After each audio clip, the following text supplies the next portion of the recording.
We have the MacBook Pro right here in our hands, the M3 Max. Now, I'm not really big into Macs, I have to admit. I'm pretty biased against them for obvious reasons, as I've always grown around PCs in my life. I'm gonna try to give this a very fair look at this device because it does have good features that are important for us creators out there. What really drew my attention, it can feature up to 22 hours of battery in this device. A lot of the Apple devices, the way they set up their boxes, has this little peel tab that we can just pull apart. Now we're just gonna open this up and see how it looks like. Of course, the first thing that they offer is the bare minimum, the actual MacBook Pro right here. Now the box is going to be a lot heavier. I can say that for sure because of how well they stuffed it. Now the interesting thing is when I ordered this device, which I will tell you the specifications shortly, it had to get shipped from China. But it got here relatively quick, within about 5 days or so. It's with a MagSafe 3-wire. That is a USB-C. I'm sure the adapter's in here. And here it is. The actual adapter, this large adapter. Let's open that up so we can properly charge it. Now, I wouldn't suggest this for gaming, I will tell you right now. But if you are using this for content creation or if you're a graphic designer, this is really a great device for that. We're gonna talk a little bit more about the exterior. Now, does it come with anything else? Not really. It just has this adapter and this USB cable. I gotta say, companies are becoming more minimal when it comes with anything now. There's not really any more bonuses or surprises that we used to get. Honestly, if they gave me Apple stickers, I would care less because again, I am not the largest Apple fan.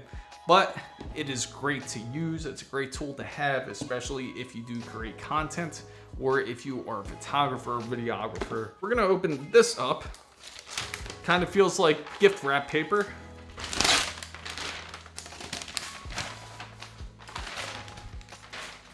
But I gotta say, it's a very beautiful color. This space black look, if that's what you're into. And the rubberized feet grip on the back here. I gotta say, it definitely doesn't really smear much when gripping it. Just to let you know, this is made of aluminum.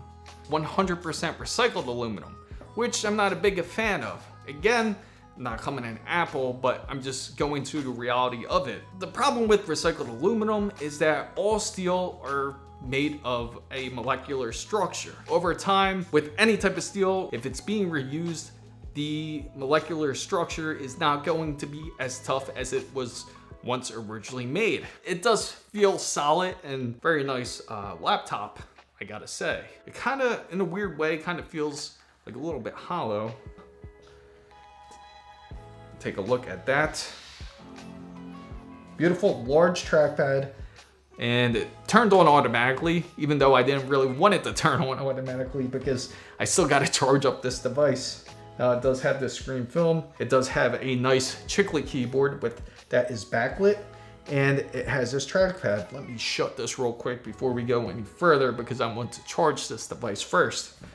Exterior wise, it does have a 3.5mm jack, 3 USB-C ports, which are Thunderbolt 4, which can go up to 40 gigabits per second. Now you can use this to display into a monitor that features USB-C, or if you have USB-C to HDMI or DisplayPort, etc. You got your MagSafe charger, and it has the SD card slot where you can use to upload your photos, your videos, or whichever. It also has a HDMI port.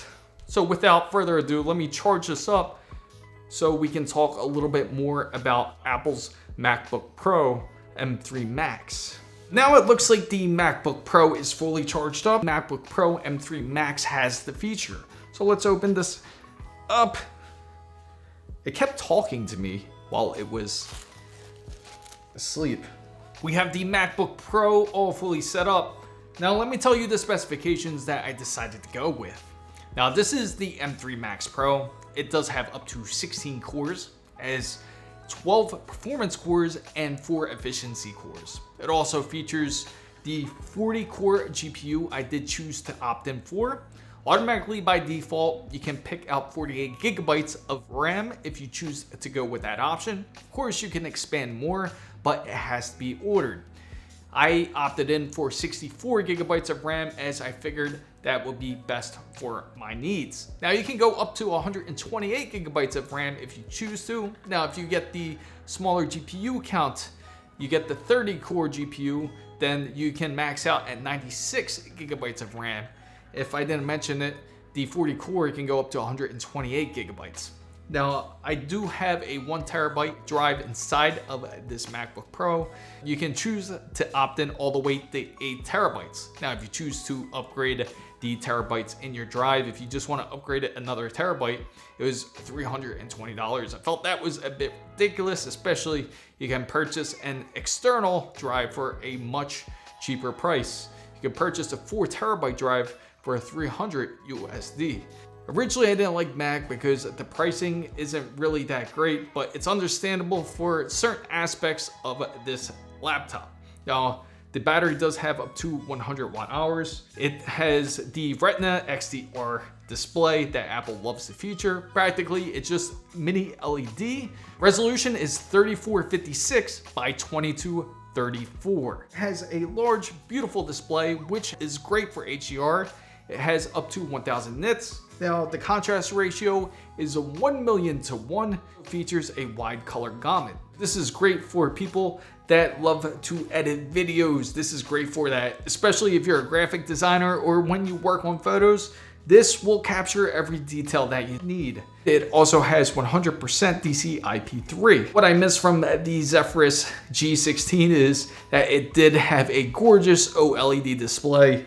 Most importantly, the refresh rate is also 120 Hz. As a 6-speaker system in here with canceling woofers inside, it will output some wonderful sound. Great for you music producers out there who are also looking for that. Media-wise, it does use a SD card you can transfer files into. It also has Wi-Fi 6E built into this laptop as it was produced in November of 2023, and it does have Bluetooth 5.3. A nice feature that it really has is this fingerprint reader up here on the top for you to log into your device. I'm surprised it actually doesn't use the full 1080p camera to log in with Face ID. That would also be a nice feature if they threw that in there. It's also a little bit odd to me that they would throw this notch up here on the top. Some say it's not really a bother to see something like that, but to me personally, it would just look so much more cleaner if they just got rid of that notch. Just leave it on your phones, don't put it on your MacBook Pro. Especially when you're working, it'd be much better to see a full display in my personal opinion. The maximum operating temperature of this device goes up to 95 degrees Fahrenheit, roughly about 35 degrees Celsius. Don't operate this over 90% humidities, so AKA don't try to mess with this or use this device in the rain outside of Starbucks. If you're curious about the weight, it weighs about 4.8 pounds, which is 2.2 kilograms. You can see the dimensions right here. The keyboard spacing is very nice and spread out, and they do give you plenty of room to use for their trackpad. Now, mind you, this is going to be a little bit different than a Windows trackpad, and the shortcuts are practically close to Windows. Just understand that when you are using a Mac, that the command button is the control button. If you use the alternate button, it would be the option button. So it would be control, option, escape, say to open up like a task manager, similar to a task manager, and shortcuts such as Control and C, Control V, or copy paste. You get pretty much the gist of it. You'll learn really quickly on a Mac OS device. After I take a deeper look at this wonderful device, I will let you know exactly what I think of it. I will try not to be biased about it. I will be 100% honest on how I believe this device does perform as a Windows user. I have spent a lot of time with the MacBook Pro over the past few weeks to see how I really think of it, especially as being a Windows user And for anybody out there who are still Windows users, it's not really easy to change over. But I can tell you, MacBook Pro does do some justice. They actually make it easy for you to transfer over your Windows information over to Mac if you really wanted to, or you can just start fresh. If you're looking for the ultimate content creation machine, or you're looking for something to help improve your workflow, MacBook Pro can certainly do it. MacBook Pro obviously comes with the Mac OS, Sonoma, currently on 14.4.1. When you do purchase a Mac, it does come with Automator, which is something that helps you write scripts much more easier instead of writing a whole program. It also comes with the font book if you want to select different fonts. For those who love music and produce music, it does come with GarageBand, of course iMovie. It also comes with QuickTime. And for those who have a Apple iPhone, a lot of the apps that Mac does feature is in line with the iPhone, so it can feel familiar to you, especially if you do use notes, keynotes, numbers. They have a ton of different things that you can use, such as airdropping, messaging, and the list goes on and on. So it is in sync with each other when it comes to their Apple's ecosystem. For those Windows users and Android users, I completely understand this is not really nothing new, which is web-based. But now everything is much more app-based. It's also nice that you can be able to airdrop information such as pictures, audio files, or video files that you can easily do with a MacBook. There's different features that you're gonna like to use when you do use a MacBook coming from a Windows user. The Spotlight feature or using Finder. They're much more beneficial compared to using the Windows. When you type in the search on the start menu, for some reason, it likes to look up or show you results that's possibly out on the web. With the Mac OS, the nice thing about it is it really does find exactly what you're looking for. One thing that might take away from Windows users too is the whole multitask function. When it comes to Windows, you're unable to split tabs. You would have to download something for that.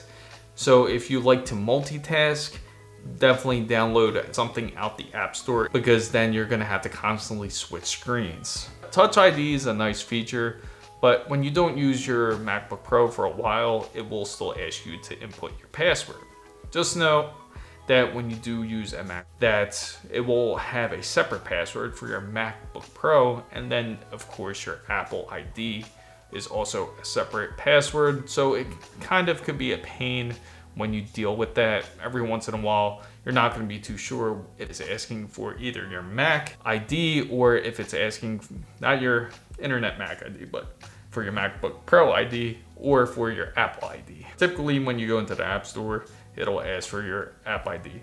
But the nice thing is you do have that Touch ID, so you're able to go through a lot of tasks a lot quicker. Another suggestion, take the time to learn about the trackpad with Apple. If you understand each gesture with the trackpad, it makes navigating on a MacBook Pro feel really nice, especially when you are opening, say, apps, which you can just use like a 3-finger gesture. You can simply just navigate using different gestures as going through different pages, going back and forward, or you can open up the menus, the mission control. There is a ton of information inside of this trackpad, and the reason being what makes the Mac OS have such an advantage when it comes to workflow. And if you're curious about how the heat dissipates out of the MacBook Pro, it dissipates out these vents up on the top and kind of facing the display, similar to how the Zephyrus G16 exhausts heat. So it kind of pushes out away from under the display. And again, this M3 Max only has one fan, so it's not like it has dual fans to kind of push out the airflow. So it can get a little bit noisy in that sense, but again, it's not terribly bad. After using this laptop for so long, the chassis is actually really nice. At first, I was a little bit critical about it, and I'm sure you guys can understand why. I don't like to use recycled material when it comes to things such as a laptop. On a molecular structure, it's not going to be as durable, but so far it's been holding up really well. I've also would be careful to put it inside of any type of, say, laptop bags or something like that. But it is a very nice device, and it really doesn't smear It actually smears less than the Zephyrus G16. Just take a look at the MacBook Pro's M3 Max benchmark scores, such as Cinebench, Blender, Heaven, and gaming benchmarks aren't half bad either. Now let's talk about the production. The use of the trackpad was quite the game changer, especially on how you can use these functions.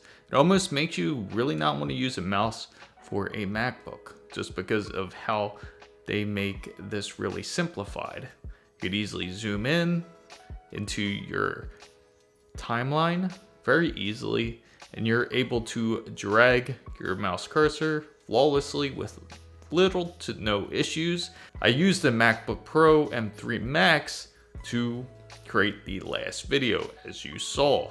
If you haven't checked it out, I do have it in the card right above me. And the best part is when using this trackpad, it's, again, the mouse is not to be missed.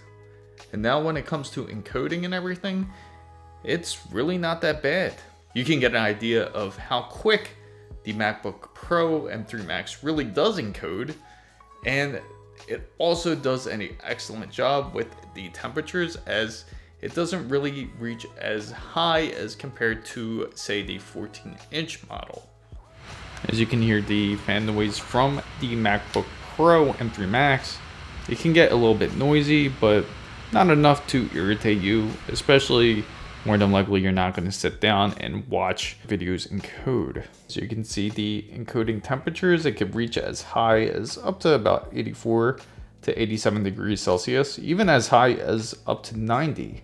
And again, it's all because it doesn't really have vapor chambers inside of the MacBook Pro, so it can cause the heat to build up relatively quick, especially when doing high CPU tasks. As a Windows user, I have to admit I'm pretty impressed of what the MacBook Pro is capable of.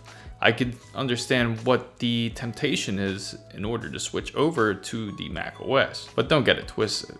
I'll never fully go into a straight Mac system, and just going into work such as Lightroom or going into Photoshop is a breeze. The RAM that I chose, I felt, was the perfect decision, and that's all because of the type of work that I do. It can go up to about 80% of usage when I do use it for such work as working in Premiere and After Effects at the same time. It's nice to be able to multitask just like this, especially if you do have an extra monitor in hand. So if you do decide to go with a smaller MacBook Pro, if you decide to go with the 14-inch, you can.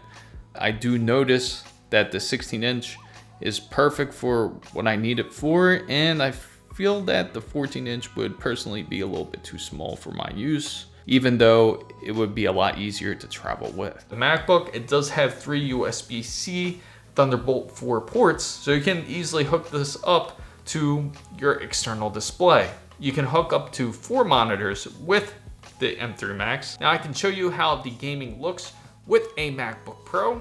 About 70 frames per second, which isn't too bad. And you can definitely game pretty comfortably on a Mac. And this is with ultra settings. This is a nice little surprise that I didn't really expect too much out of a Mac to really be able to do. Tomb Raider, you can get some decent frame rates. During the bench, you can get about 82 frames per second. During gameplay, such as these cutscenes, it's getting about 90 to 92 frames per second. If you get a MacBook Pro, you still could play your games in gorgeous details, but just know that MacBook Pros are still not yet ready for full-on gaming, as I would still suggest this more for content creation more than anything. Even though you can game on it, more than likely, if you're a gamer, you're going to want to focus more on something such as a Windows laptop, as the game library is still limited for MacBook Pros. Especially for myself and for everybody out there who are curious about the battery life, since I'm surprised that there's not really as much information out there. But for those, take a look at the battery stats here, and they are just quite amazing. You can definitely do some content creation, which you can get a good 4 to 5 hours out of use for using Premiere and After Effects, let alone imagine using Lightroom and Photoshop where you can get 6 to 7 hours. And then on top of it, when you're just browsing the internet or doing anything you want, such as listening to music or doing whatever, you can get up to 15 to 16 hours of usage. Very good when it comes to efficiency. Personally, to me, I haven't used the MagSafe charger too often. I would typically charge up this MacBook Pro with a USB-C cord just because it's a lot more convenient and you're gonna want to carry less wires, and who wants to carry that big adapter with you? You can carry one of these small Anker 100-watt adapters and that will work perfectly just fine. If you're thinking about getting a MacBook for your productivity use, keyword productivity, I would say just get it. You won't regret it. Personally, I do love the MacBook Pro. It's quite amazing. You may be shocked, because I'm even shocked myself, because I'm pretty impressed with Apple's device. And I've got to give this review a 9 out of 10. It could be nearly perfect, but if they can do these minor adjustments, they could upgrade their vapor chamber for their M3 Max. That would be really nice because it would definitely keep it a lot cooler. When it comes to any type of gaming, just stick to your typical gaming laptops such as Asus, MSI, Gigabyte. Those would be a much more viable option, especially for those who are more of, say, streamers would definitely benefit a lot more out of a Windows laptop. Not because it can't perform the games that you want it to, it just doesn't have the vast library that Windows has. And the games run a lot better. It can run twice as fast compared to a MacBook Pro. Apple does have a long way to go when it comes to the gaming aspect. This is solely a review because of content creation, and for those who need it for productivity, that is why I gave Apple a 9 out of 10. You might want to think about getting Apple Care if you're a clumsy person. It's only $400. It protects your and laptop, it protects your laptop for up to 3 years. Bam, guys, I hope you found this content very useful. If you did, make sure to give it a thumbs up. If you know anybody else who is interested in content creation or into PC gaming, please share this video with them. And also, if you're not part of the big wonderful fan band, make sure you go down and hit the subscribe button for more, and don't forget to hit the notification bell. And for all the newest updates, make sure you follow my X handle right here, as it is the same as my TikTok and IG as well. Fan bam, guys, what are your thoughts about the MacBook Pro? Thank you guys so much for watching. This is Chris Mizo, signing out.